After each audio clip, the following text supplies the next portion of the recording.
Recently मैंने अपनी best 1.5 ton 5 star air conditioner वाली वीडियो में इस पैनासोनिक एयर कंडीशनर के लिए डिसीजन मेकिंग स्टेटमेंट ये दी थी कि अगर आपको कोई भी एक्स्ट्रा फीचर में कॉम्प्रोमाइज़ नहीं चाहिए, स्पेशली वाईफाई कंपैटिबिलिटी में, तो ही आप इस पैनासोनिक एयर कंडीशनर को कंसिडर करना, क्योंकि ये एसी ना तो परफॉर्मेंस में एंड ना ही आफ्टर से सर्विस में बेस्ट है। एंड आज इस वीडियो में मैं इसके पीछे के टेक्निकल रीजंस डिटेल में एक्सप्लेन करूंगा। और वैसे ये मैं पहले ही क्लियर कर दूं कि इस वीडियो से मैं ये बिल्कुल नहीं बोल रहा कि पैनासोनिक के सारे एयर कंडीशनर बेकार हैं, आप बिल्कुल भी मत लेना। In fact, I also have great seamless experience with 2 Panasonic air conditioner for years. लेकिन जैसा कि मैं हमेशा आपको समझाता हूँ कि यहाँ पे कोई भी बेस्ट ब्रांड जैसी चीज़ नहीं होती है। यहाँ पे अच्छे ब्रांड्स के भी कुछ सब स्टैंडर्ड्स मॉडल्स होते हैं एंड ये उन्हीं में से एक है। बाकी जिनका यहाँ पे ये कहना है कि आपके पास ये एसीज तो यहाँ पे साइड बाय साइड नहीं है, तो आप यहाँ पे कैसे बता सकते हो। फर्स्टली अगर आपको भी कोई air conditioner side by side लगा के दे दे तो भी आप यहाँ पे वो पॉइंट्स पॉइंट आउट नहीं कर पाओगे जो आप यहाँ पे कंप्लीट स्पेक शीट को स्टडी करके एंड ब्रांड पे प्रॉपर रिसर्च करने के बाद पता कर सकते हो। इनफैक्ट 99.9% लोगों को तो यही नहीं पता होता है कि एयर कंडीशनर में कौन सी मैट्रिक्स एक्चुअली में बहुत इंपॉर्टेंट होती हैं। वो बस इन बेसिक स्पेसिफिकेशन के बेसिस पे ही डिसाइड कर लेते हैं कि कौन सा एसी बेटर रहेगा, जिससे 100% एक रॉन्ग डिसीजन ही बिल्ड होगा। बाकी अब हम यहाँ पे अपने कंपैरिजन पे आएँ। फर्स्टली ये है इस पैनासोनिक एसी एंड इसके कंपटीशन की 100% कूलिंग कैपेसिटी एंड आईशेयर वैल्यू, जो हर बच्चे को भी पता है। लेकिन जो नहीं पता है वो है एसी के कंप्रेसर की फ्रीक्वेंसी रेंज। कंप्रेसर किसी भी एसी की जान होती है एंड इस पैनासोनिक के कंप्रेसर की फ्रीक्वेंसी रेंज है ओनली 45% टू 110%। यहाँ ये फ्रीक्वेंसी रेंज जितनी वाइडर होगी उतनी ही बेटर पावर सेविंग हमें एयर कंडीशनर के कॉन्टीन्यूस यूज़ में मिलेगी। एंड वैसे एक एसी को इन्वर्टर एसी कहलाने के लिए ये मिनिमम परसेंटेज कम से कम 50% का होना चाहिए। बाकी ये मिनिमम परसेंटेज जितना कम होगा उतना ही बेटर रहेगा। इस ओरिजिनल के कंप्रेसर की फ्रीक्वेंसी रेंज है 25% टू 110%। यहाँ जो मैक्सिमम परसेंटेज है वो तो फिर भी कंपैरेटिवली ईजिली अचीव किया जा सकता है, बट लोएस्ट परसेंटेज को अचीव करना सबके बस की बात नहीं है, स्पेशली पैनासोनिक के तो किसी भी एसी की बिल्कुल नहीं। देन फिर इसके बाद नेक्स्ट इम्पॉर्टेंट थिंग है मैक्सिमम मॉइस्चर रिमूवल रेट, जो इस पैनासोनिक एसी का है ओनली 1.2 लीटर पर आवर का।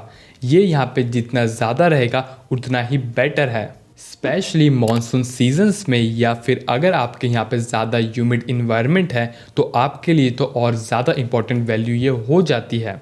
देन फिर इसके बाद यहाँ नेक्स्ट मोस्ट इम्पॉर्टेंट पॉइंट है एयर कंडीशनर का वेट एंड साइज़। और ये पॉइंट इम्पॉर्टेंट क्यों है वो सब यहाँ पे इस वीडियो में एक्सप्लेन्ड है। बाकी इस पैनासोनिक का आउटडोर यहाँ पे सबसे हल्का एंड छोटा है। देन इसके बाद यहाँ पे air delivery and noise level की बात करें तो अगेन पैनासोनिक एयर कंडीशनर की लोएस्ट नॉइस लेवल इसके हर एक कॉम्पिटिटर से ज़्यादा है, which is 38 decibel. And additionally इस एसी का flap bottom to up function करता है। दैट्स वाई यहाँ पे अच्छा एयर फ्लो होने के बाद भी हमें इससे लॉन्ग एयर थ्रो नहीं मिलेगा। लेकिन अगर आपकी सेटिंग डायरेक्ट एयर कंडीशनर के नीचे है तो आपको डायरेक्ट एयर फ्लो मिल जाएगा।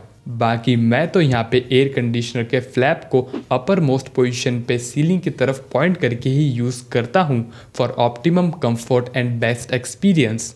और ऐसा सिर्फ मेरा मानना नहीं है, यहाँ पे जो भी बेस्ट एयर कंडीशनर ब्रांड्स हैं उनका भी यही मानना है।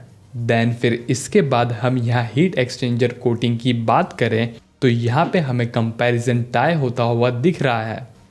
किसी में कंडेंसर पे कोटिंग बेटर है, किसी में इवेपोरेटर पे एंड किसी में कॉपर सी बैंड्स पे। और वैसे ही जो हीट एक्सचेंजर्स पे कोटिंग है वो कई सिनेरियोज में बहुत ज़्यादा इंपॉर्टेंट होती है एंड वहीं सम कंडीशंस में नॉट वेरी इंपॉर्टेंट।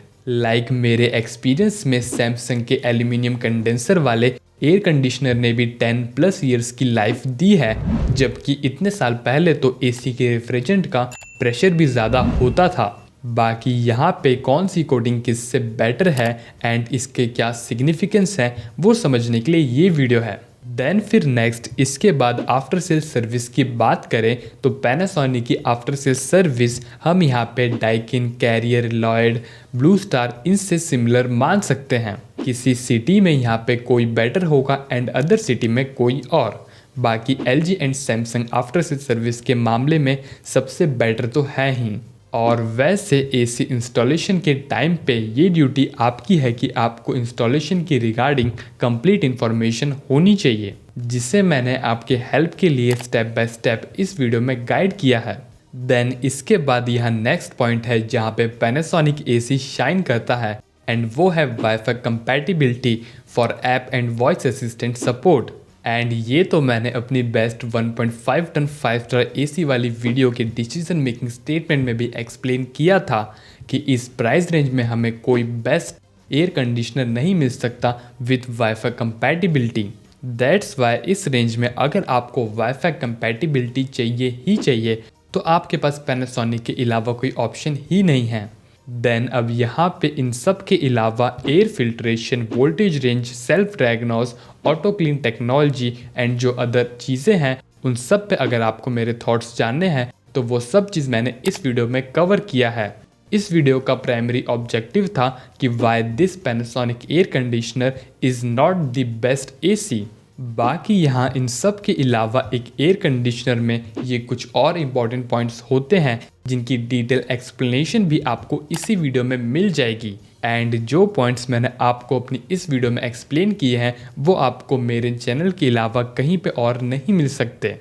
और वैसे यहाँ तक वीडियो देखने के बाद भी अगर आपको कोई डाउट रह गया हो तो आप कमेंट सेक्शन में इस फॉर्मेट में पूछ के विद इन 24 to 48 आवर में अपने कमेंट की रिप्लाई ले सकते हो।